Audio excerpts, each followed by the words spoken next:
Haleluya. Ada sukacita di rumah Tuhan, amin. Mari bersama-sama bagi nama Tuhan.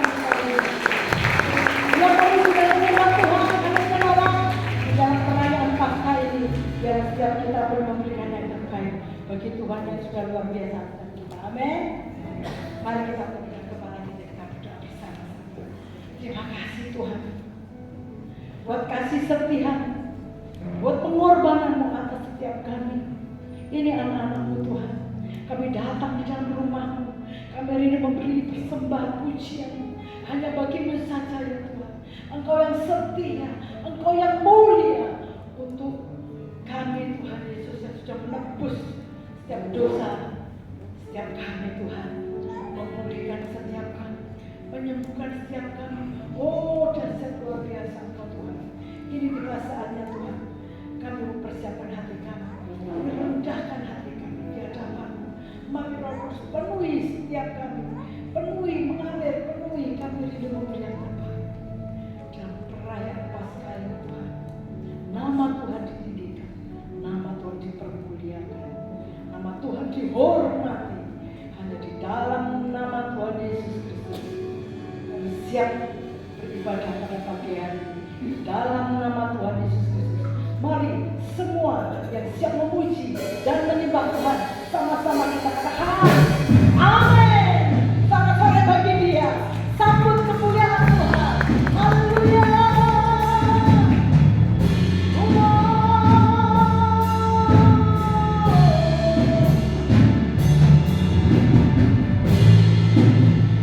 Terima kasih Tuhan. Ini pujian kami hanya bagi-Mu.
Dia duduk di tangan dan Dia akan memerintah selamanya atas semua yang di bumi. Bapa kamu, Dia layak dipuji. Dia duduk di tangan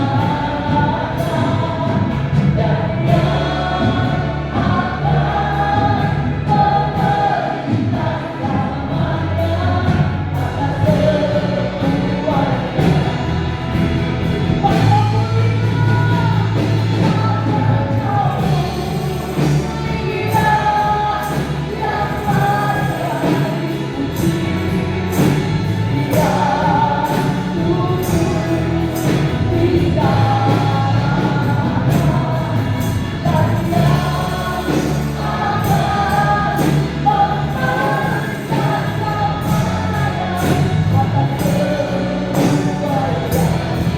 Saya kemudian jemaat semua sama-sama datang ke sini. Sama-sama nyatakan dari hati kita saudara. Arahkan kepada Tuhan. Jangan hanya kata-kata. Oh, haleluya. Dan Dia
kami mau lebih lagi bersorak-sorai, mengagung-agungkan Engkau, menyanjung-nyanjung Engkau Tuhan. Hanya di dalam nama Tuhan Yesus Kristus, mari semua yang siap bersorak-sorai, sama-sama kita katakan, amin. Ya, sama-sama bagi Yesus. Kata-kata saja, Dia ada di tengah-tengah kita. Hey. Ini kami, anak-anak umat Tuhan, bersyukur.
Amin, saudara.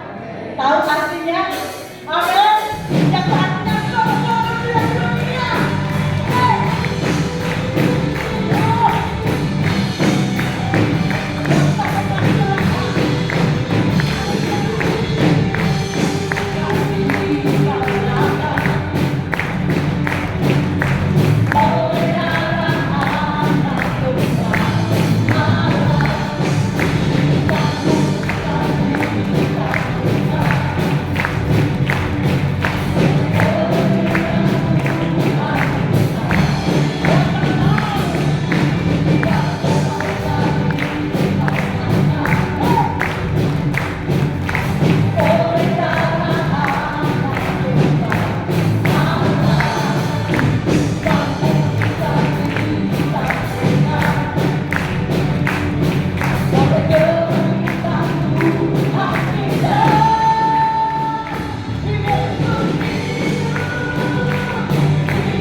saudara kita bangga menjadi anak-anaknya. Amin. Semoga kita akan berkati dengan benar firman Tuhan. Kita bisikan ini. Betapa kita berharga Tuhan.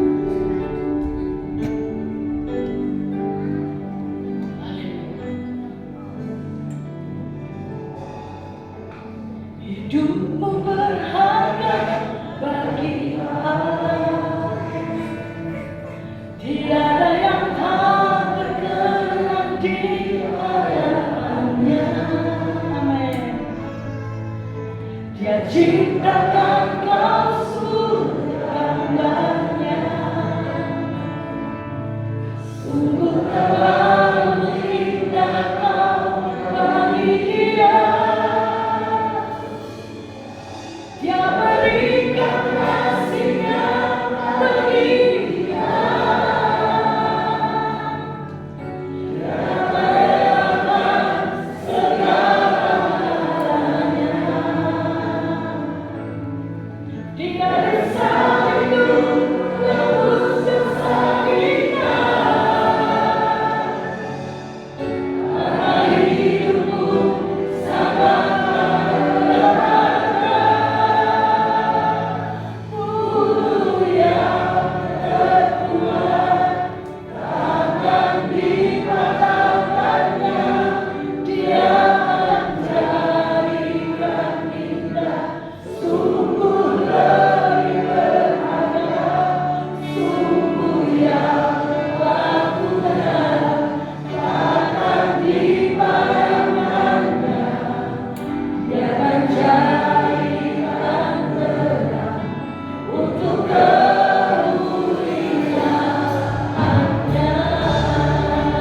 mari jemaat sendiri dalam pujian ini. Haleluya. Hidup berharga bagi Allah. Benar-benar di hadapannya. Terciptakan kau surga.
dosa dan malu. Kami bangga menjadi anak-anak-Mu ya Tuhan. Telah kami sampaikan pujian sorak-sorai kami. Dalam pujian kami boleh menyenangkan hati Tuhan. Tiba saatnya kembali kami akan belajar kebenaran firman Tuhan. Mari urapi setiap kami ya Roh Kudus. Lembutkanlah hati kami. Beri kami hati yang haus, hati yang rindu akan kebenaran firman. Sehingga ketika benih firman Tuhan itu ditaburkan, sungguh benih firman Tuhan itu boleh tertanam, berakar, bertumbuh, dan berbuah dalam hidup kami. Sehingga hidup kami semakin diubahkan, bahkan iman rohani kami semakin bertumbuh dewasa. Roh Kudus, kami pula hamba-Mu yang terbatas. Taruh pikiran dan perkataan Kristus pada diri hamba-Mu. Ialah Tuhan yang berkata-kata melalui mulut bibir hamba-Mu. Sampaikan pesan Tuhan bagi setiap kami saat ini. Kami umat-umat Tuhan siap untuk menerimanya. Di dalam nama Tuhan Yesus Kristus, semua yang siap diberkati dengan firman Tuhan bersama kita berkata amin. Silakan kembali Shalom. Mengucapkan selamat Paskah. Setelah hari Jumat kemarin kita memperingati kematian Yesus Kristus Tuhan kita, minggu hari ini kita memperingati kebangkitan Yesus Kristus Tuhan kita. Tidak akan ada kebangkitan tanpa kematian. Nah, untuk adik-adik yang kecil mungkin bisa dibawa ke gedung sebelah ya, karena ada aktivitas khusus untuk adik-adik atau anak-anak yang kecil ya. Tetapi yang sudah remaja ya atau tugas remaja bisa tetap ada di tempat ini dan tentunya bisa mengikuti ibadah dengan baik. Terima kasih. Sekali lagi, tidak akan ada kebangkitan tanpa kematian ya. Justru kebangkitan terjadi karena melewati kematian. Nah, Jumat kemarin kita telah belajar kebenaran firman Tuhan tentang apa yang dibuktikan melalui kematian Tuhan Yesus di atas kayu salib. Salib membuktikan apa saja kita sudah belajar kemarin di hari Jumat. Nah, hari ini kita akan belajar melalui kebangkitan Kristus. Ada beberapa hal yang kita bisa dapatkan. Ada beberapa makna, ada beberapa perkara yang kita bisa dapatkan melalui kebangkitan Kristus. Sehingga kita umat Tuhan bukan hanya sekedar memperingati kebangkitan Kristus. Memang memperingati penting untuk kita boleh mengingat, oh Kristus sudah bangkit buat saya. Tetapi apakah sungguh makna kebangkitan Kristus itu terjadi dalam hidup kita saat setiap kali kita memperingati kebangkitan Kristus? Itu yang penting ya. Nah, karena itu mari kita akan belajar bersama-sama beberapa hal yang kita bisa dapatkan, yang kita bisa peroleh melalui kebangkitan Kristus yang kita peringati hari ini. Yang pertama, kita buka dari kitab 1 Korintus pada pasal yang ke-15. 1 Korintus di pasal yang ke-15, di ayat yang ketiga sampai dengan ayat yang keempat. 1 Korintus 15 ayat yang ketiga sampai dengan ayat yang keempat.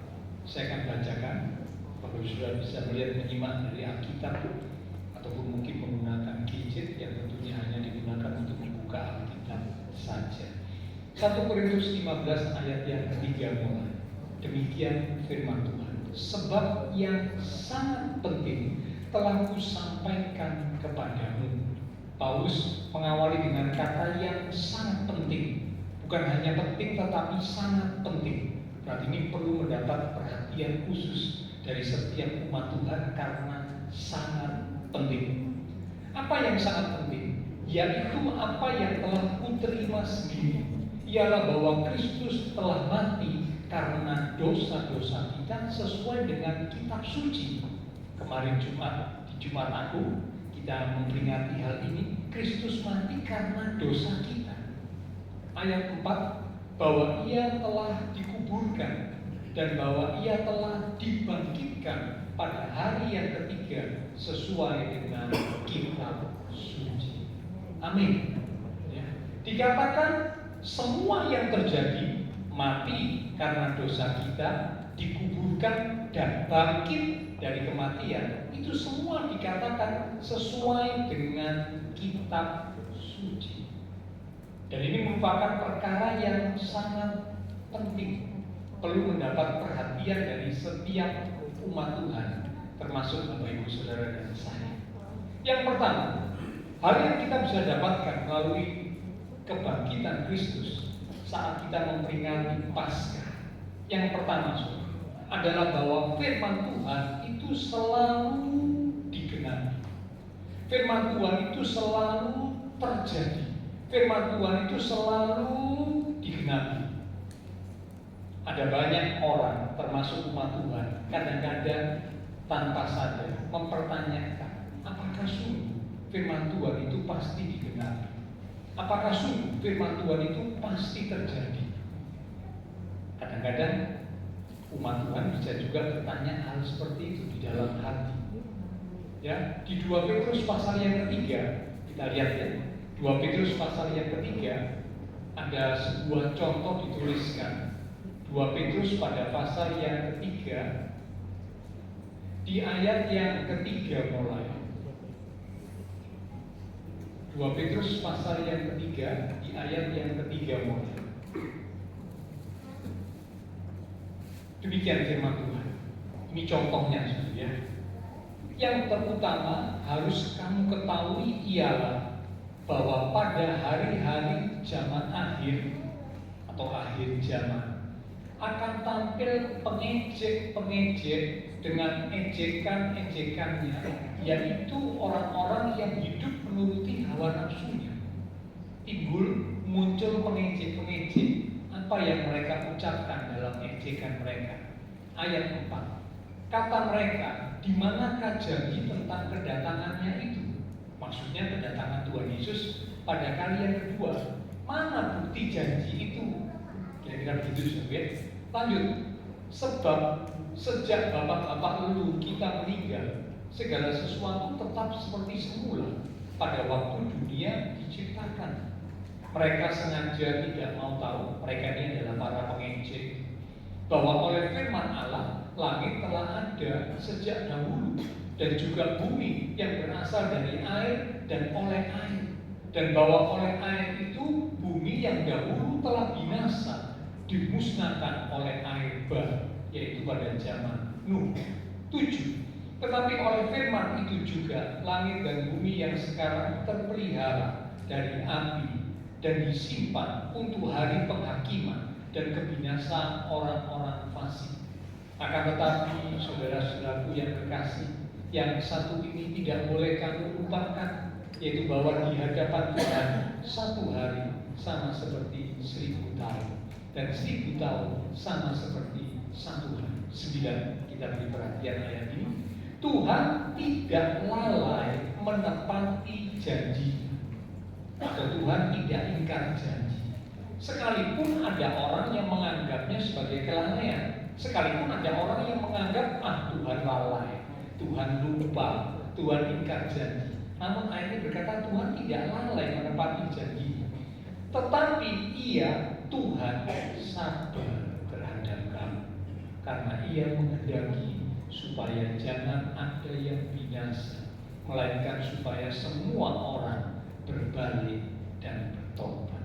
Nah, Bapak Saudara, ternyata ada orang-orang yang mempertanyakan tentang firman atau janji Tuhan. Salah satu contohnya di ayat yang baru kita baca, pengejek-pengejek. Mereka berkata dari dulu dikatakan Tuhan mau datang, Tuhan akan datang pada kali yang kedua menjemput umatnya. Mana buktinya? Dan dari dulu disampaikan, sampai hari ini kok belum terjadi. Tidak ada buktinya, tidak ada fakta kenyataannya. Janjinya tidak terjadi, janjinya diingkari. Nah, seringkali umat-umat Tuhan juga seperti itu, tanpa disadari mulai mempertanyakan, kok firman Tuhan tidak terjadi, firman Tuhan tidak digenapi. Tuhan dalam firman-Nya berkata seperti ini, tapi saya kok tidak mengalami janji Tuhan. Firman Tuhan tidak tergenapi dalam hidup saya. mulai mempertanyakan tentang firman Tuhan. Pagi hari ini, lewat peringatan kebangkitan Tuhan Yesus Paskah, Tuhan hendak menegaskan bahwa firman Tuhan itu selalu pasti digenapi. Langit dan bumi akan berlalu, tetapi janji Tuhan, firman Tuhan pasti terjadi.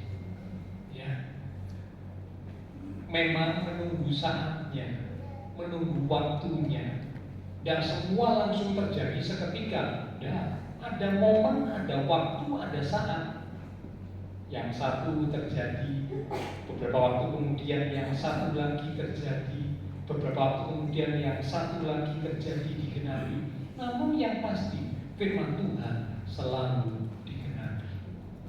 Seperti tentang kematian, kebangkitan Tuhan Yesus, jauh sebelum peristiwa itu terjadi sudah dinubuatkan, disampaikan oleh para nabi-nabi tentang kematian Tuhan Yesus, tentang kebangkitan Tuhan Yesus, sudah disampaikan jauh sebelum peristiwa itu terjadi. Dan akhirnya benar, firman Tuhan digenapi. Mati pun sesuai kitab suci, bangkit pun sesuai kitab suci. Nah, karena itu Bapak Saudara, jangan lagi kita mempertanyakan tentang apakah firman Tuhan akan digenapi atau tidak. Karena firman Tuhan pagi hari ini mengingatkan setiap kita melalui kebangkitan Tuhan Yesus bahwa setiap perkataan Tuhan, setiap firman Tuhan itu pasti digenapi. Satu ayat lagi, Wahyu pasal 17 di ayat yang ke-17. Wahyu pasal 17 di ayat yang ke-17.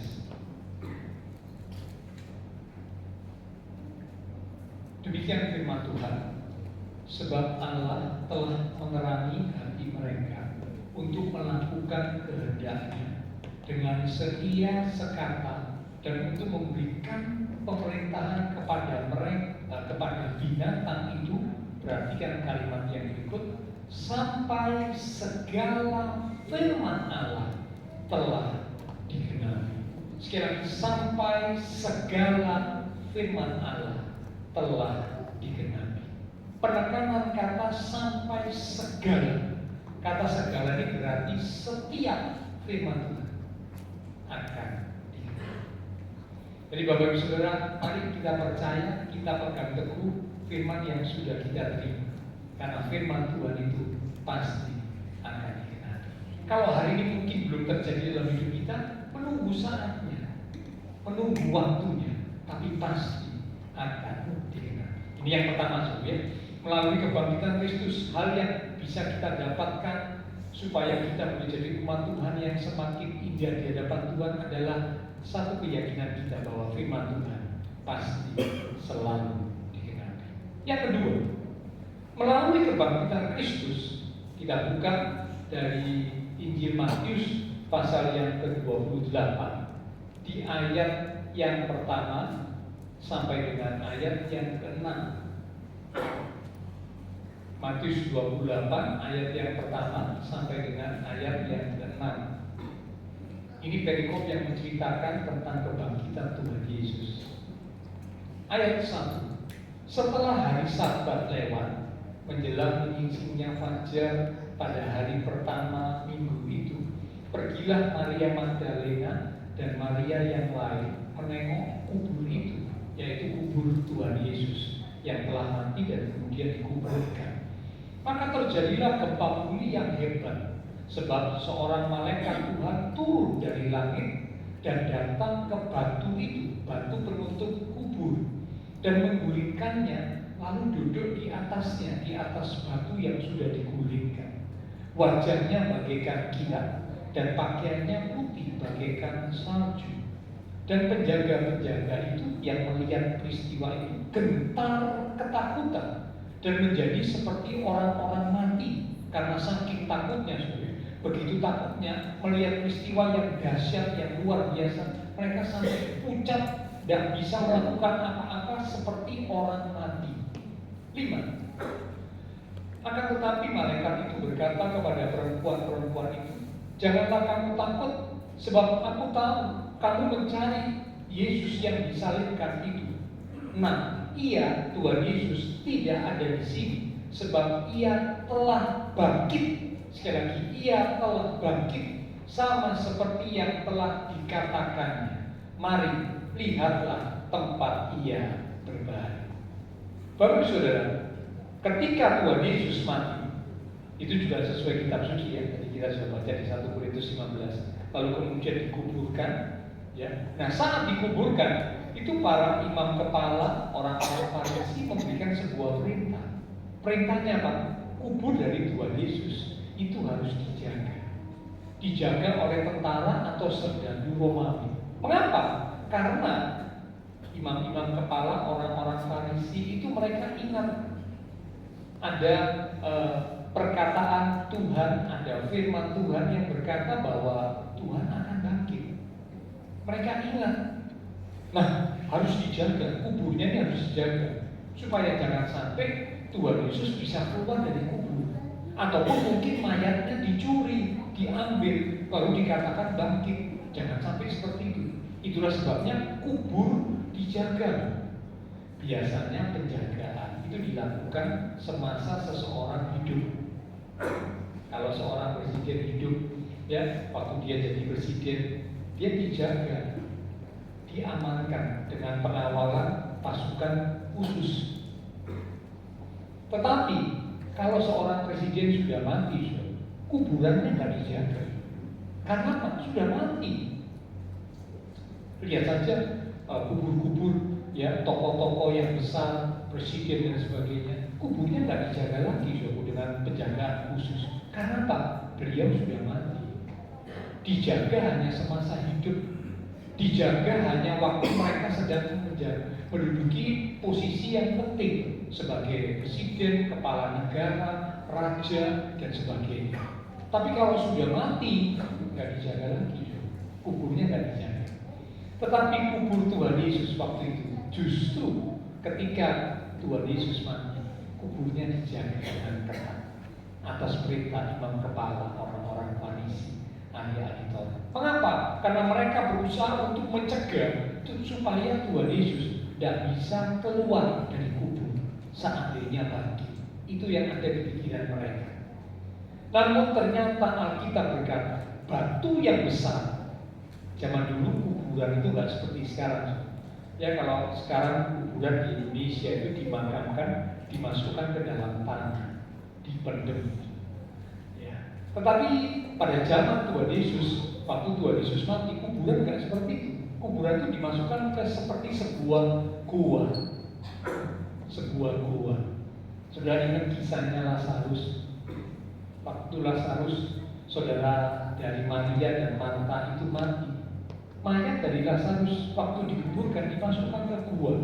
Lalu kemudian pintu atau mulut gua itu ditutup dengan batu yang besar.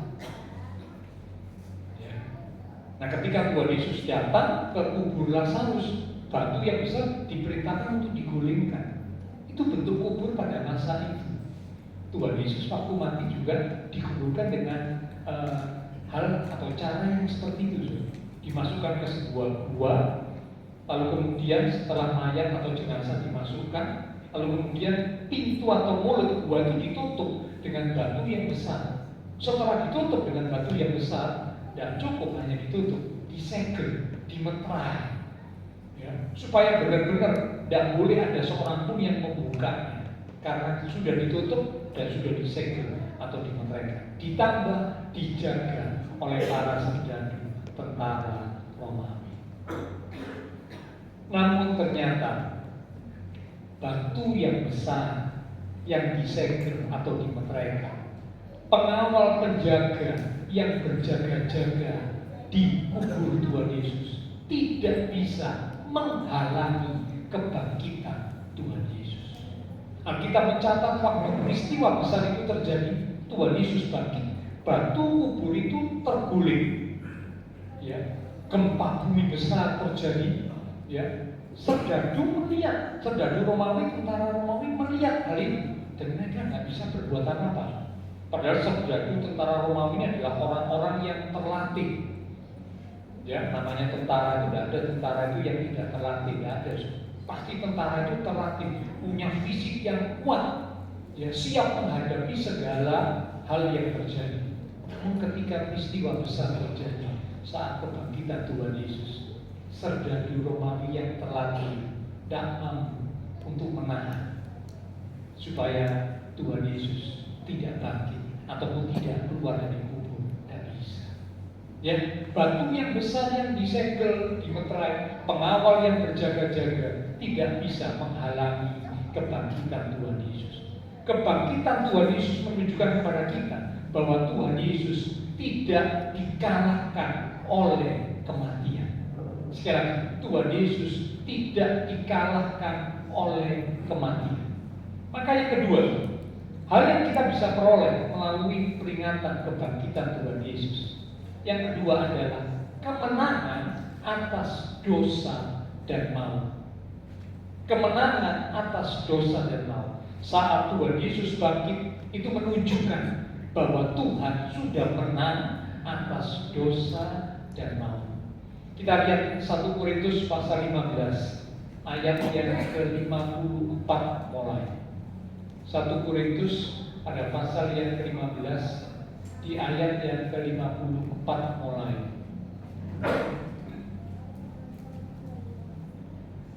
Demikian firman Tuhan. Dan sesudah yang dapat bangkit ini mengenakan yang tidak dapat binasa, dan yang dapat mati ini mengenakan yang tidak dapat mati. Maka akan genaplah firman Tuhan yang tertulis. Apa firman Tuhan yang tertulis yang digenapi? Kalimat berikut kita perhatikan. Maut telah ditelan dalam kemenangan.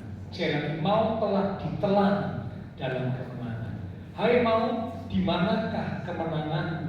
Hai maut, di manakah sengatmu? Sengat maut ialah dosa, dan kuasa dosa ialah hukum Taurat. Nah, Bapak Saudara, dikatakan oleh ayat ini bahwa melalui kebangkitan Tuhan Yesus, maut itu telah dikalahkan. Sengat maut yaitu dosa juga telah dipatahkan, dikalahkan. Jadi berarti kebangkitan Kristus menunjukkan kepada kita bahwa benar-benar Tuhan Yesus mengalami kemenangan atas dosa dan maut. Ya. Jika kematian adalah akibat dosa, kematian Tuhan Yesus terjadi akibat menanggung dosa manusia, maka kebangkitan Tuhan Yesus berarti bahwa kuasa dosa yang ditanggung oleh Tuhan Yesus saat Tuhan Yesus mati itu sudah dikalahkan oleh kebangkitan Tuhan Yesus. Jika salib itu adalah peristiwa di mana Tuhan Yesus menanggung dosa manusia, maka kebangkitan Tuhan Yesus menunjukkan bahwa Tuhan Yesus mengalahkan akibat dari dosa, yaitu maut. Karena Roma 6 berkata, upah dosa, hasil dosa ialah maut. Saat Tuhan Yesus bangkit, akibat atau upah dari dosa, yaitu maut, sudah juga dikalahkan oleh Tuhan Yesus. Maka Bapak Ibu Saudara, saya sebagai orang yang percaya kepada Tuhan Yesus, kita tidak lagi hidup di bawah kuasa dosa.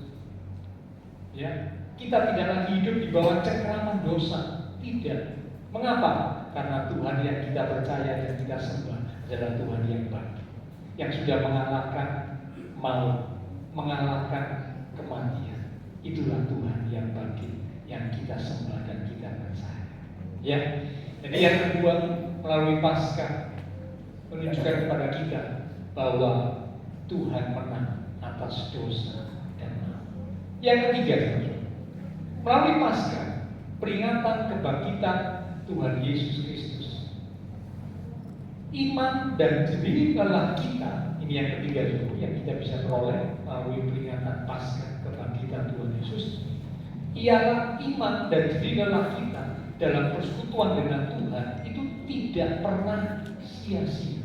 Sekali lagi, iman dan jerih lelah dalam persekutuan dengan Tuhan itu tidak pernah sia-sia. Mari kita lihat ya, 1 Korintus pasal 15 di ayat yang ke-14.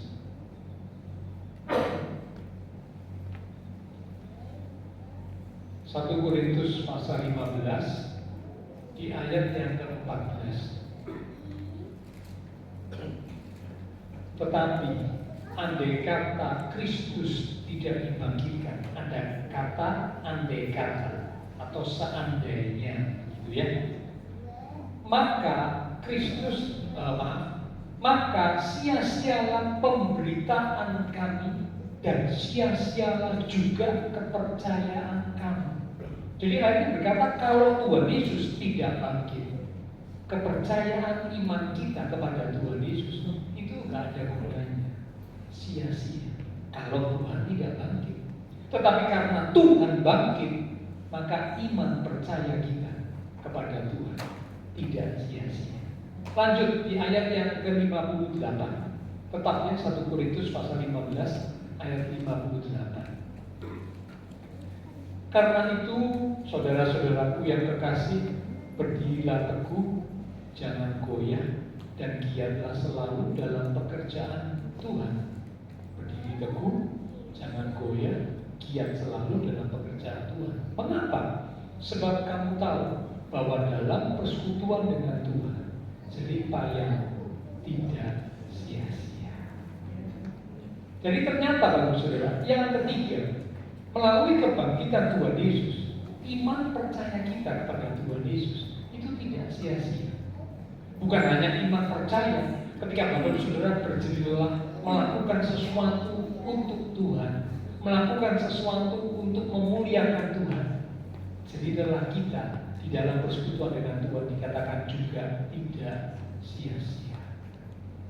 Memang kadang-kala ketika kita melihat ada orang-orang yang fasik, mereka kok hidupnya lebih enak ya daripada kita umat Tuhan yang belajar hidup benar. Kita belajar percaya, belajar hidup benar sesuai kebenaran firman Tuhan. Tapi hidup kita kok tidak semulus, tidak seenak seperti orang fasik. Jika kadang-kadang mulai muncul pertanyaan-pertanyaan, mulai muncul keraguan-keraguan, bahkan mulai muncul rasa iri. Kok enak ya orang fasik, hidup semaunya sendiri, hidup tidak sesuai kehendak Tuhan, tapi hidupnya nyaman, mapan, sukses. Sementara kita yang belajar hidup sesuai firman Tuhan kok mengalami banyak tantangan, sehingga mulai timbul keraguan, mulai timbul pertanyaan-pertanyaan. Itu juga dialami oleh pemazmur. Ya, kita lihat sebentar dulu ya. Dalam Mazmur pasal yang ke-73 di ayat yang ke-13 mulai. Mazmur pasal yang ke-73 di ayat yang ke-13 mulai. Demikian firman Tuhan. Ayat-ayat di atasnya Bapak Ibu bisa baca sendiri di rumah ya. Ayat 13, sia-sia sama sekali aku mempertahankan hati yang bersih dan membasuh tanganku tanda tak bersalah. Namun sepanjang hari aku kena tulah dan kena hukum setiap pagi. Ini kalau Bapak Ibu baca secara lengkap perikop ini, pemazmur waktu itu sempat mempertanyakan, gitu ya, sempat iri cemburu kepada orang fasik. Orang fasik dikatakan mereka hidupnya tidak benar, tapi mereka kok sukses, tambah kaya, tambah berhasil. Sementara orang yang belajar hidup benar, belajar hidup sesuai firman Tuhan, kok tadi dikatakan mengalami masalah, tantangan, kesulitan. Nah, pemazmur sempat merasa cemburu, merasa iri, merasa sia-sia ya. Aku belajar hidup sesuai dengan kebenaran firman Tuhan, menaruh iman percaya yang sungguh kepada Tuhan dan hidup sesuai firman Tuhan. Tapi hidupku seperti ini, ada kesulitan-kesulitan, ada tantangan-tantangan, maka rasanya kok sia-sia. Sempat pemazmur merasakan hal yang seperti itu. Namun kalau Bapak Ibu baca ayat yang berikutnya, akhirnya Tuhan menunjukkan kepada pemazmur yang sempat mempertanyakan hal keadaan seperti itu. Tuhan berkata, orang fasik yang kelihatannya megah, kuat, hebat, sukses, jaya, kejayaan, kesuksesan mereka itu hanya sesaat. Sampai nanti tiba waktunya mereka akan jatuh, bukan hanya jatuh, mereka akan hancur dan tidak dapat dipulihkan. Sekarang orang fasik yang kelihatannya seger, meger, sukses, jaya, itu ternyata kejayaan kesuksesannya hanya sesaat. Akan tiba waktunya kesuksesan kejayaan mereka itu hancur dan mereka orang fasik tidak dapat dipulihkan. Ya, ini membuat Thomas More sadar, ternyata iman percaya kepada Tuhan itu tidak sia-sia. Seperti yang dikatakan ya oleh Rasul Paulus, iman percaya kepada Tuhan karena Kristus bangkit itu tidak sia-sia. Jadilah dalam persekutuan dengan Tuhan karena Kristus bangkit, itu pun juga tidak sia-sia. Kita berkata apa yang ditabur orang itu juga yang akan dituainya. Ya, jadi dalam kehidupan umat Tuhan ini berlaku hukum tabur tuai. Kalau kita suka dan sering menabur yang baik, suka dan sering menabur yang benar, saya pastikan pasti kita akan menuai yang baik dan benar juga. Amin. Tapi sebaliknya kalau kita suka dan sering menabur yang tidak baik, suka dan sering menabur yang tidak benar, maka Alkitab berkata satu saat pasti juga akan menuai yang tidak baik dan tidak benar. Keputusan ada di tangan kita. Mau menabur yang bagaimana? Mau menabur yang baik, benar, atau sebaliknya menabur yang tidak baik, tidak benar. Ya, orang fasik menabur yang tidak baik, menabur yang tidak benar, kesuksesan mereka hanya sesaat. Tiba waktunya hancur dan tidak bisa dipulihkan. Ya, jadi yang ketiga, melalui peringatan kebangkitan Tuhan Yesus Paskah, menunjukkan kepada kita setiap iman percaya kita, setiap jadilah kita dalam persekutuan dengan Tuhan itu tidak pernah sia-sia. Karena itu mari jangan goyah, tetap teguh di dalam Tuhan, ya, karena iman percaya kita kepada Tuhan tidak sia-sia. Jadilah dalam persekutuan dengan Tuhan juga tidak sia-sia. Yang keempat, yang terakhir, yang pertama, melalui kebangkitan Tuhan Yesus Paskah, firman Tuhan selalu pasti digenapi.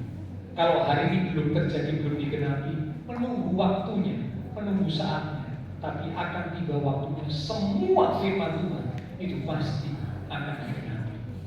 Yang kedua, melalui kebangkitan Kristus Paskah, menunjukkan bahwa Tuhan menang atas dosa dan maut.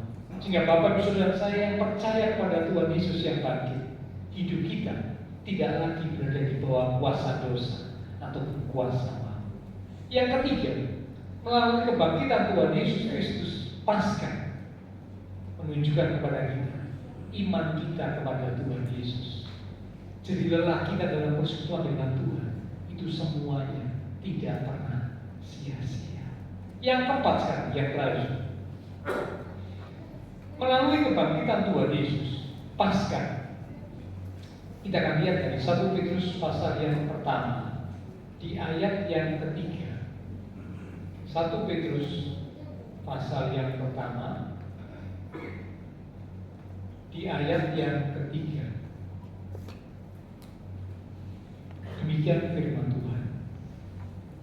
Terpujilah Allah dan Bapa Tuhan kita Yesus Kristus, yang karena rahmat-Nya yang besar telah melahirkan kita kembali oleh kebangkitan Yesus Kristus. Sekali lagi, oleh kebangkitan Yesus Kristus dari antara orang mati, perhatikan kalimat berikut, kepada suatu hidup yang penuh pengharapan. Yang keempat, melalui kebangkitan Tuhan Yesus Paskah yang kita peringati bersama hari ini, yang keempat, hal yang bisa kita dapatkan adalah Bapak Ibu Saudara saya, dipastikan kita akan memiliki hidup yang penuh pengharapan.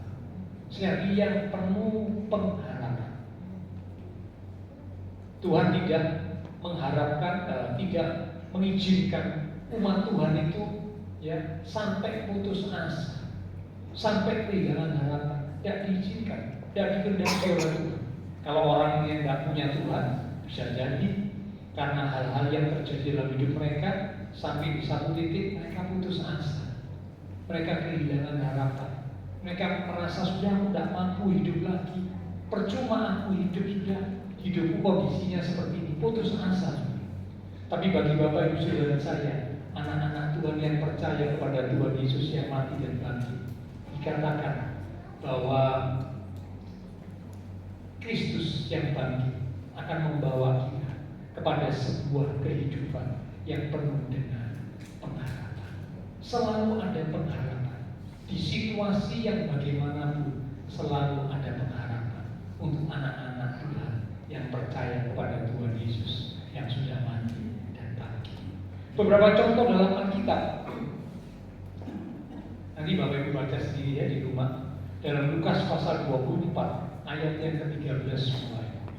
Lukas 24 ayat yang ke-13 mulai. Itu diceritakan tentang dua murid Tuhan yang kecewa. Mengapa mereka kecewa? Karena murid-murid Tuhan waktu itu sangat berharap bahwa Tuhan Yesus bukan hanya jadi guru, tapi Tuhan jadi pemimpin mereka yang bisa membebaskan mereka dari perbudakan dan penjajahan bangsa Romawi. Karena waktu itu bangsa Yahudi sedang diperbudak, dijajah oleh Romawi. Mereka tidak bisa melawan, mereka tidak berdaya untuk melawan, tidak bisa. Nah, ketika Tuhan Yesus datang, lahir di dunia, lalu kemudian dia melakukan tugas pelayanan dengan tanda-tanda yang ajaib, ya, mujizat-mujizat dibuat oleh Tuhan Yesus. Nah, para pengikut Tuhan Yesus, termasuk murid-murid Tuhan, itu sangat berharap Tuhan yang berkuasa, yang bisa membuat mujizat, itu membebaskan mereka dari penjajahan bangsa Romawi. Namun ternyata hal itu tidak terjadi. Mereka tidak dibebaskan dari penjajahan bangsa Romawi. Namun Tuhan Yesus sudah keburu mati. Nah, saat Tuhan Yesus mati itulah banyak murid Tuhan, termasuk dua murid ini sudah kecewa. Lalu mereka pulang ke kampung halaman. Mereka merasa percuma ya. Harapan kami untuk Tuhan Yesus yang luar biasa hebatnya itu membebaskan dari penjajahan Romawi tidak lagi bisa terjadi karena Tuhan Yesus sudah mati. Mereka diliputi kekecewaan. Buktinya apa?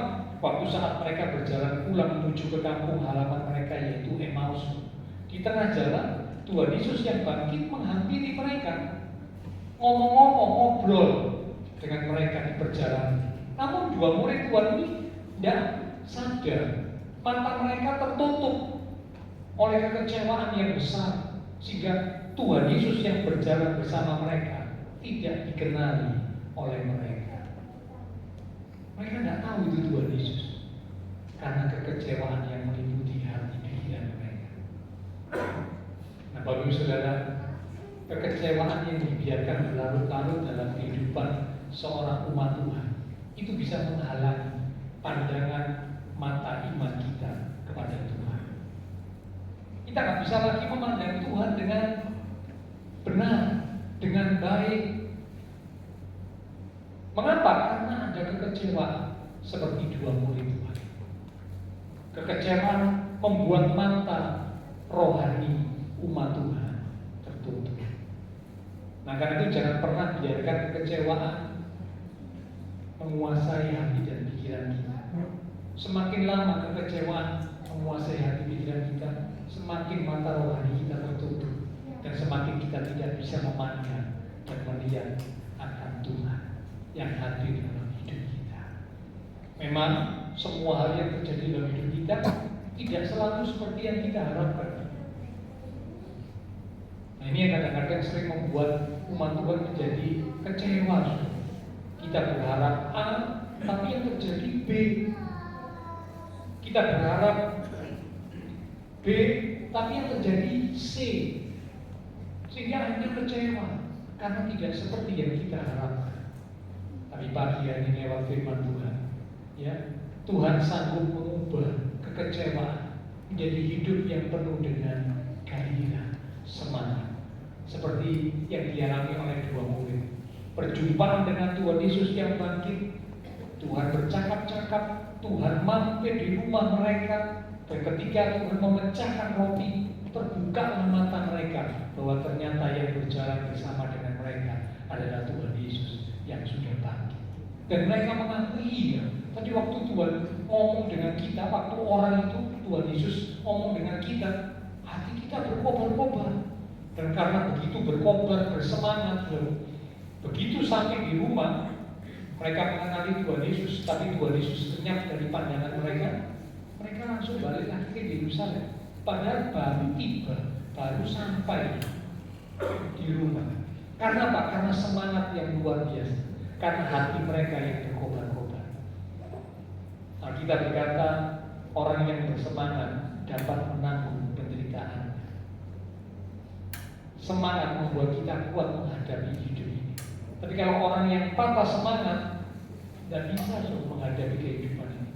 Hanya mereka jadi putus asa dan kehilangan pengharapan.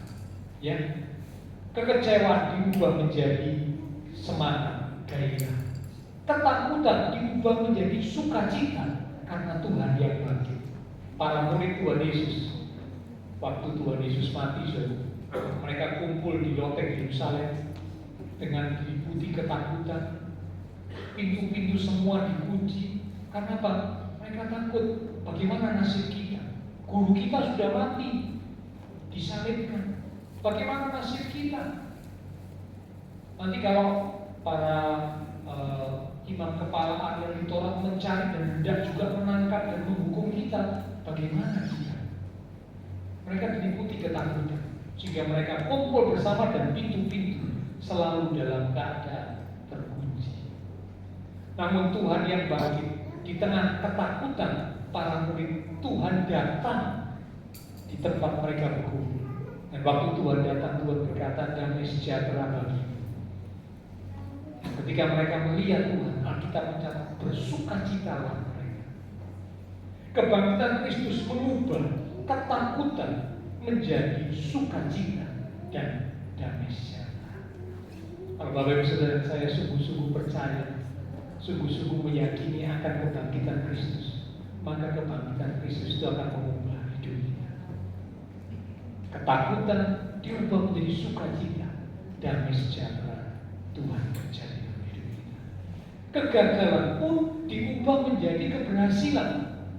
Yohanes pasal 21. Mari kita lihat sebentar ya, sebagai ayat-ayat yang hampir terakhir. Yohanes pasal yang ke-21.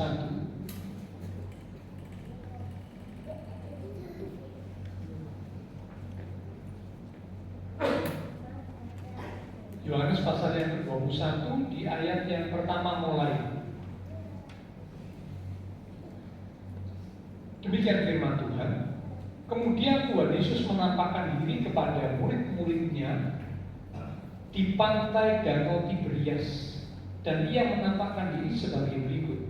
Di pantai itu berkumpul Simon Petrus, Thomas yang disebut Didimus, Nathanael dari Kana yang di Galilea, anak-anak Zebedeus, dan dua orang muridnya yang lain. Kata Simon Petrus kepada mereka, "Aku pergi menangkap ikan." Kata mereka kepadanya, "Kami pergi juga dengan engkau."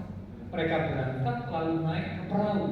Tetapi malam itu mereka tidak menangkap apa-apa. Tidak menangkap apa-apa berarti gagal total.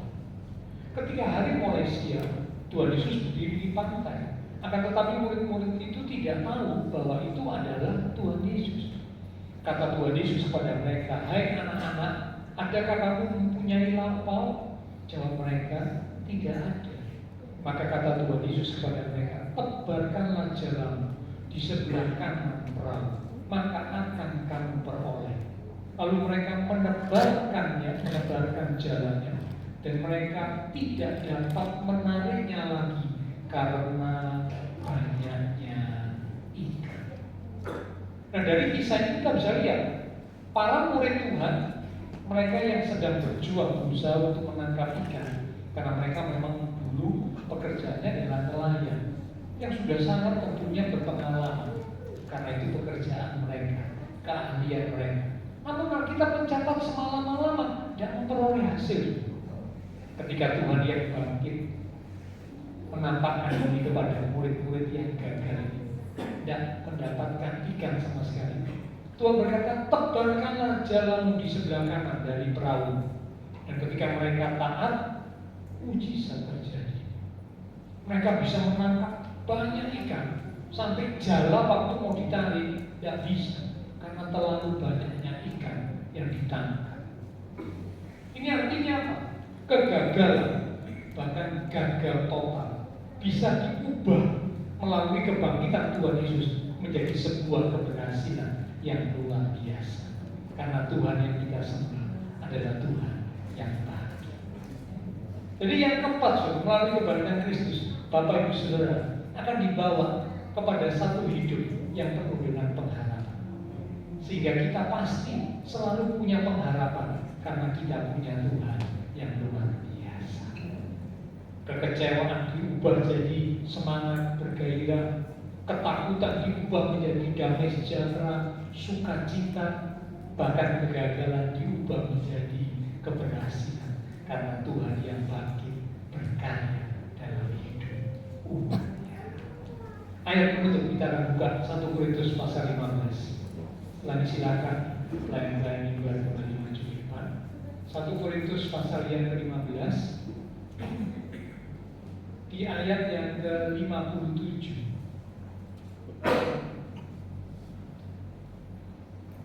1 Korintus pasal 15 di ayat yang ke-57. Tetapi syukur kepada Allah yang telah memberikan kepada kita kemenangan oleh Yesus Kristus Tuhan kita. Amin. Dikatakan syukur kepada Allah yang telah, kata telah ini berarti sudah terjadi, yang telah memberikan kepada kita kemenangan. Kemenangan oleh karena apa? Kemenangan oleh karena Yesus Kristus yang bangkit dari kematian. Bapak saudara dan saya yang sungguh-sungguh menjadi anak-anak Tuhan, ya, Tuhan yang mati dan bangkit itu akan menjamin, memberikan kepastian bahwa kita umat-umat Tuhan pasti jadi umat-umat pemenang karena Dia Tuhan adalah Allah pemenang yang bisa menjamin, memberikan kemenangan kepada setiap kita yang sungguh-sungguh percaya kepada. Mari jadikan Tuhan sebagai Raja dalam hidup kita, yang berdaulat, yang berkuasa dalam hidup kita. Karena Tuhan Yesus bukan hanya mati, tapi Tuhan Yesus juga bangkit dari kematian. Dia Allah yang layak untuk disembah. Kita akan responi firman Tuhan yang sudah kita terima bersama. Lewat satu pujian kita akan katakan, Ya Tuhan,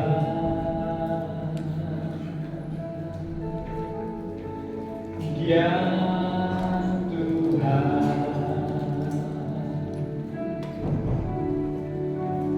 Dia telah bangkit dari maut, sebab Ya Tuhan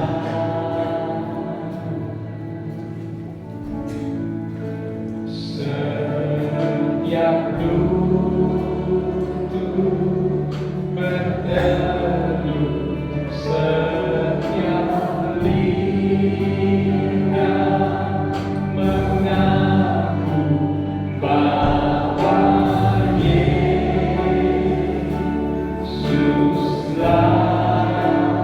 Tuhan. Mari kita katakan Dia Tuhan. Oh, Ya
kematian. Engkau mengalahkan kuasa dosa dan maut, sehingga kebangkitan membuktikan, menunjukkan kepada kami bahwa Engkau Allah yang berkuasa, yang sanggup mengalahkan dosa, maut, kematian, bahkan kuasa iblis. Kami yang percaya kepadamu, kami pasti juga akan mengalami kemenangan bersamamu. Kita katakan lewat pujian.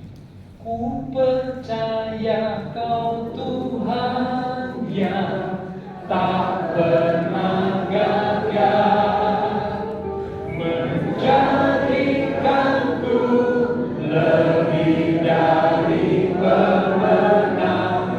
Ku percaya Kau Tuhan yang tak pernah lalai, menepati janji-janji-Mu.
Terima kasih. Sungguh kami bangga dan bersyukur di hari peringatan Paskah kebangkitan Tuhan Yesus. Kami boleh memperoleh, mendapatkan makna yang luar biasa. Kristus yang bangkit sesuai dengan firman Tuhan, membuktikan bahwa firman Tuhan itu pasti selalu digenapi. Ampuni kami kalau mungkin sesuatu hal yang kami alami membuat kami mempertanyakan mengapa firman Tuhan tidak digenapi. Ampuni kami Tuhan.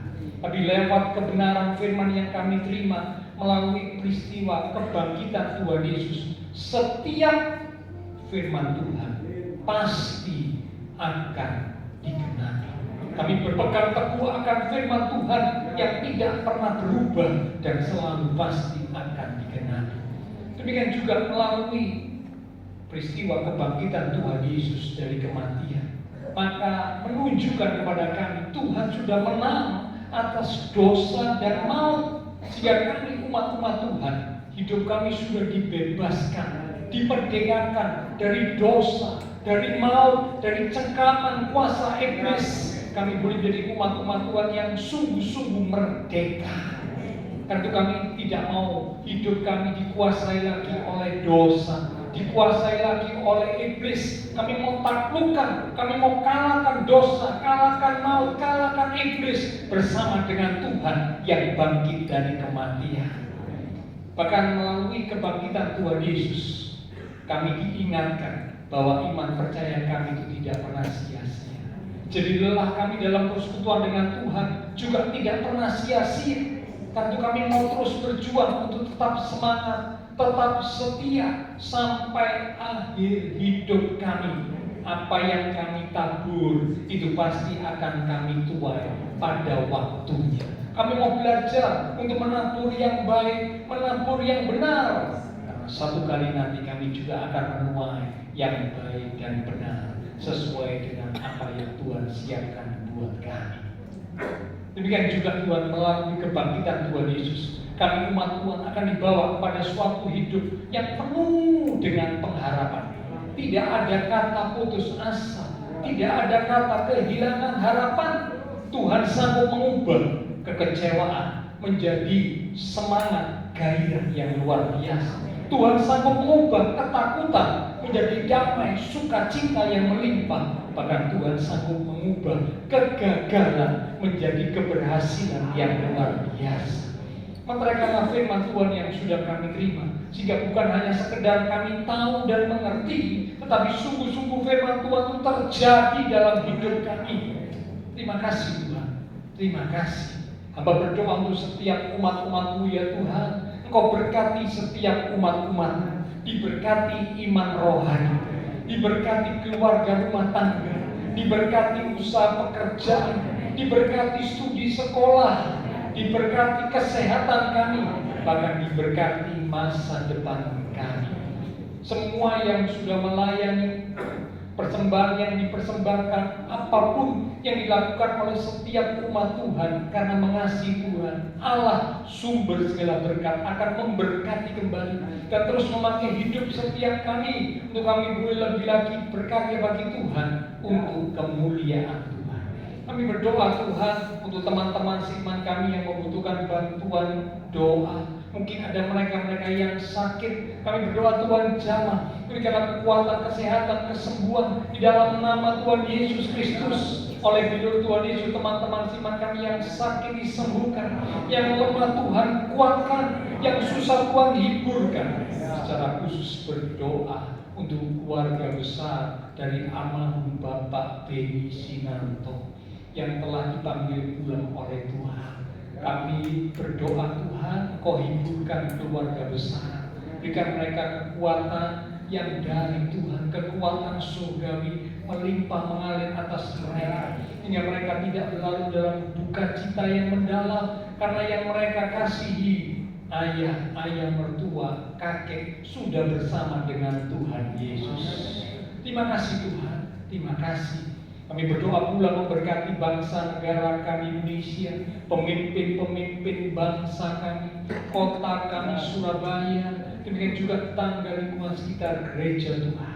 Memberkati setiap jemaat-jemaat Tuhan yang berulang tahun sepanjang minggu ini, biarlah melalui pertambahan usia yang Tuhan berikan, membawa kami umat-umat Tuhan semakin dekat Tuhan, semakin mengasihi Tuhan. Terima kasih Tuhan. Nanti jika pulang kami akan menerima berkat Paskah, di mana salah satunya juga adalah ayat firman Tuhan.